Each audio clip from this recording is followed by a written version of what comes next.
You should act so that things are good for you like they would be for someone you're taking care of. But they have to be good for you in a way that's also good for your family. And they have to be good for you and your family in a way that's also good for society. And maybe even also good for the broader environment, if you can manage that. So it's balanced at all those levels. That has to be good for you and your family and society and the world right now and next week and next month and a year from now and 10 years from now. And so it's this harmonious balancing of multiple layers of being simultaneously. And when you have an intimation of meaning, then you know you're there. And I can give you an existential demonstration of that. So imagine that each of these levels of existence, the way I just laid them out, are like patterns. They're patterns within patterns within patterns within patterns, and there's a way of making all that harmonious. That's what music models.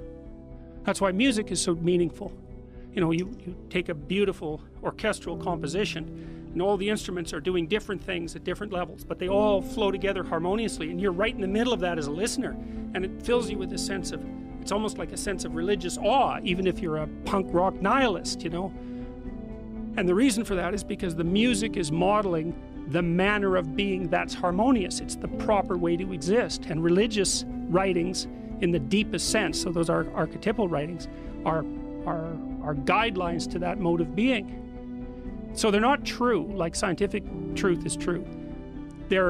I think of them as they're hyper true or meta true. It's like we take the most true things about your life, and then we take the most true things about 10 other people's lives, and we amalgamate them into a single figure, and that would be like a literary hero. And then we take 1,000 literary heroes and we extract out from each of them what makes the most heroic person. That's a religious deity. That's what Christ is.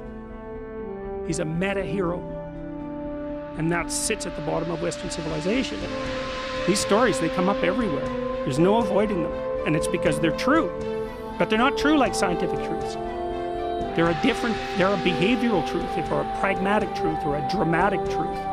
And part of the reason that our society is so damn unstable now, and part of the reason all this weird chaos is emerging, this is a consequence of Nietzsche's observation back from the late 1800s about the death of God. We blew the metaphysical foundations out from underneath our culture, and the whole thing is shaking and twisting. And it's vacillating between the horrors of the extreme right and the horrors of the extreme left. It's been doing that for 140 years, and we're in the throes of that again. We blew the metaphysical foundations out from underneath our culture.